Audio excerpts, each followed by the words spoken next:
Ladies and gentlemen, I am pleased to join you this morning to preside over this twin event of the graduation of the pioneer class of the Public Service Emerging Leaders Fellowship Program and the commissioning of the second cohort into the program. The importance of this program to government and the public service in particular cannot be gainsaid. I am delighted, indeed, to be among such a distinguished group of young leaders who hold the promise of our future. It reminds me of my early years as a 28-year-old eager MP, as Wabomba did point out, and later a cabinet minister some 34 years ago. On 31st of March 2023, His Excellency the President presided over the inauguration of the 5th cohort of the Public Service Internship Program, and today is yet another milestone in the future of the public service. Without reservation, government appreciates the Commission for conceptualizing and implementing this important program for public service development. I also express the government's gratitude to the Emerging Public Leadership USA and the Emerging Leaders Foundation Africa for the financial support to the program and sharing experiences of similar programs in other parts of the world. This support is a demonstration of the open government collaboration approach the government is promoting. I therefore encourage the private sector and NGOs to come on board and partner with the government to scale up such programs and other policy-related initiatives. I want to really acknowledge my good friend and elder, Ambassador Francis Mutaura. What he said when he stood here is factual. We started a journey together, a very good journey. He took a lot of beating along the way, but he stood firm and remained true to his cause as a dedicated public servant. And when his memoirs come out, I don't know when they will be coming out, but I'm sure there will be a must read for everybody who wants to understand something about public service and what goes on behind the scenes.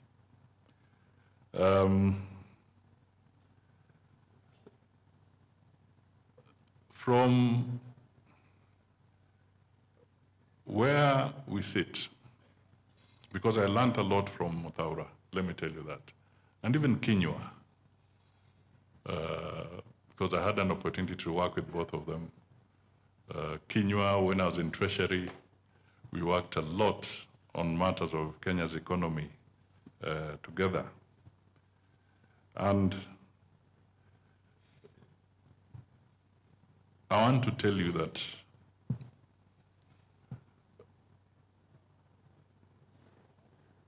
sometimes politicians can pretend to be the ones in control.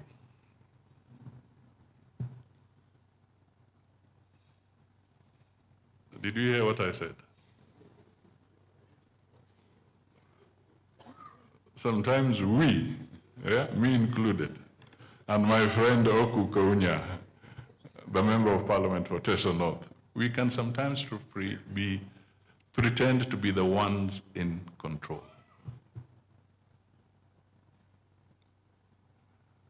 The civil service is a juggernaut.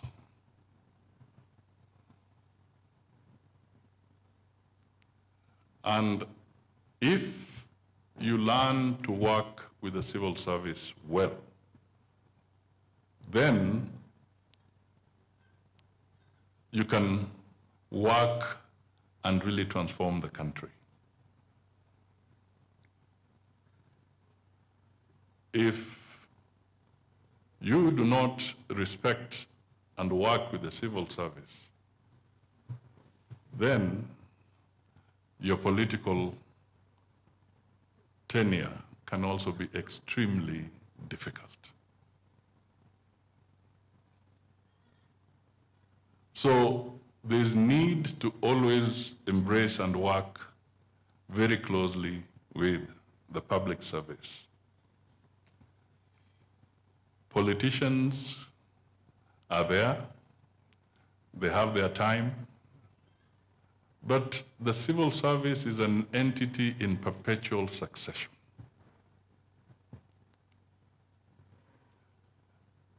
It's an institution that is there in perpetual succession. If we get to appreciate that, then we can learn to make our country better.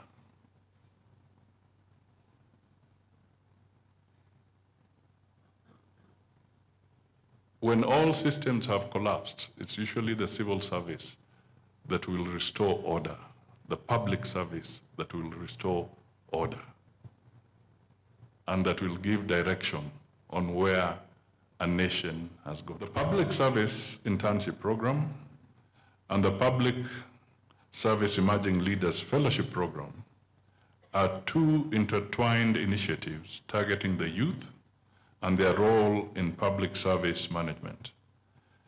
They are a clear indication that the Commission has the pulse on emerging trends in public service and the importance of the youth. From your eager faces, I am seeing a bright public service of tomorrow. It is my wish that in not far into the distant future, you will be gracing this podium and be in many critical positions in the service of our country, Kenya. I associate closely with the two initiatives because I am a firm believer in a professional public service. I believe that through nurture and hard work, public servants like you should be able to rise to the highest ranks. Promotion in the public service should therefore be based on measured, deliverable performance, which is the product of hard work. As you are aware, the objective of the Emerging Leaders Fellowship Program is to build the next generation of public sector leaders capable of providing transformative solutions to pressing policy issues. By targeting entry-level staff, government is keen to ensure that at the very nascent stage in your career development journey, you benefit from critical knowledge on values and principles of public service systems and methods, and public service leadership skills. In addition, I am also aware that the program instills a co-creative mindset approach and practice in policy implementation and citizen-centric service delivery. These are critical attributes currently scarce in the public service, but are highly desirable going into the future. Right now, we are talking, a major debate is going on about the finance bill.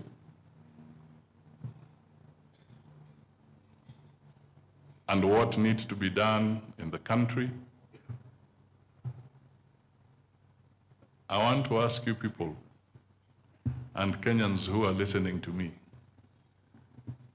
do you really think that the government of Kenya Kwanza has just gotten those ideas and how to get out of this economic from nowhere? No. Public service is involved. Who is writing the budget? Who is crunching the numbers and advising Ndungu on where you to tax and where not to tax? You are involved. The public service is involved. Policies are not coming out of the blue. You have seen the numbers, you have seen the state of the economy, you know where we are hurting, you know what it takes, and it is through you that the Minister for Finance is able then to formulate those ideas. He does not bring them from the bush. It is a civil servant, a public servant, who is an expert in economics, who is an expert in matters of revenue, who is an expert in planning, who is giving the minister advice on how we can get out of the matope that we are in. So this debate, you are part of it. You are part of it. I cannot formulate a finance bill without the legal experts from the Attorney General's chambers.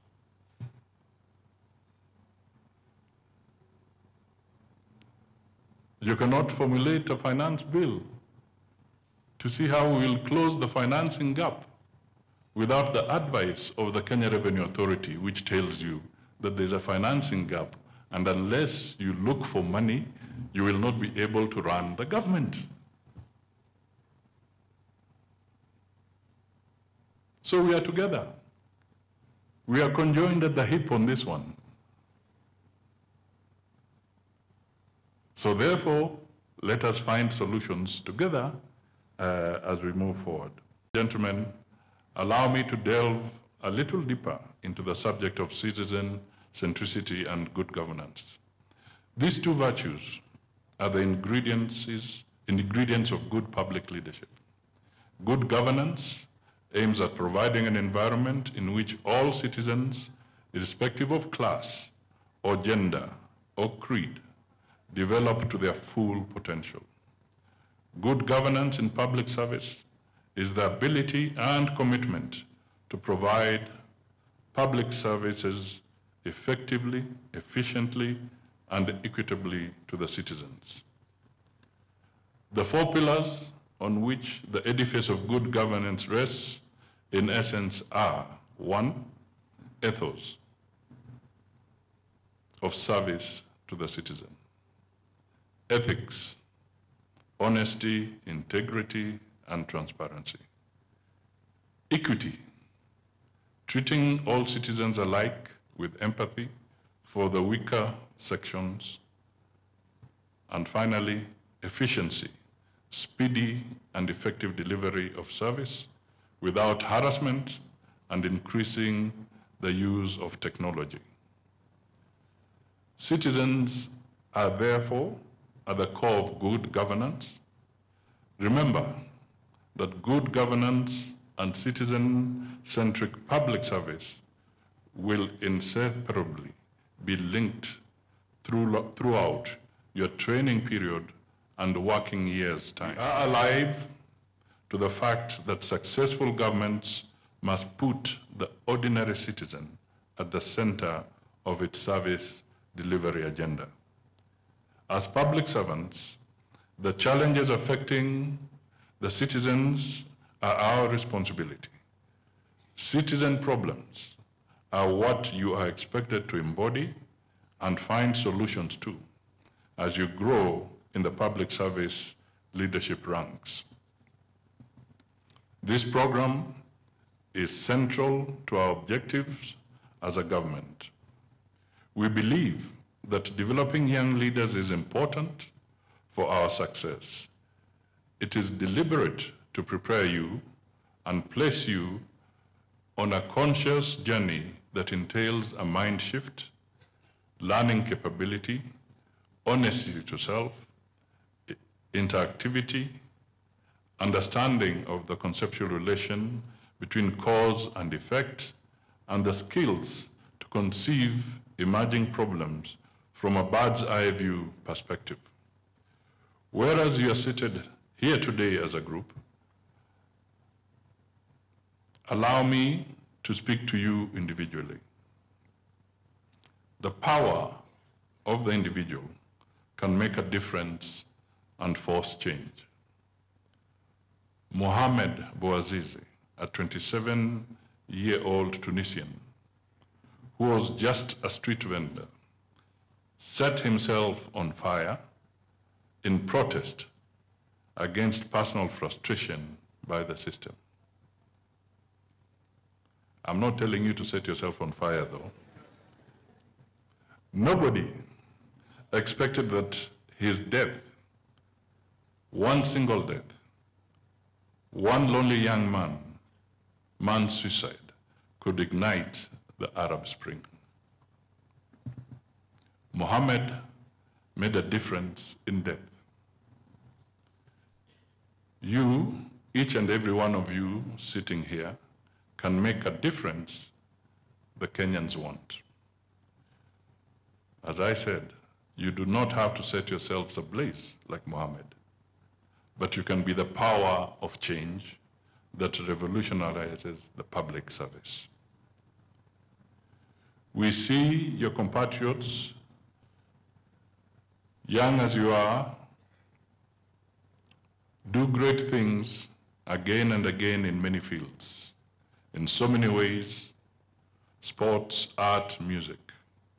We see them create waves through exceptional technological innovations, through inspiring social mobilization. You have been chosen for public service. Do your duty to your country. I congratulate both the graduating class and the incoming fellows for your achievement. You are enlisted through a competitive process that attracted thousands of your peers. Consider yourselves the lucky few that made it to the finishing tape. That alone should humble you into committing to work for the people of Kenya.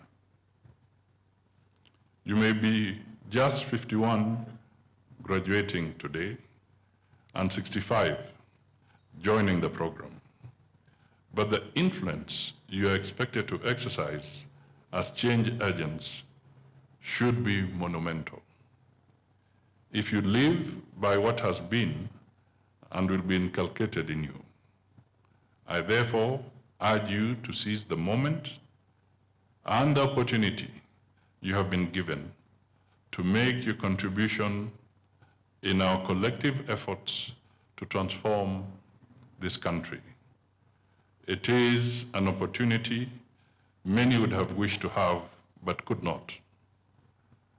Do not let us down. Let not this investment go to waste. I look forward to knowing you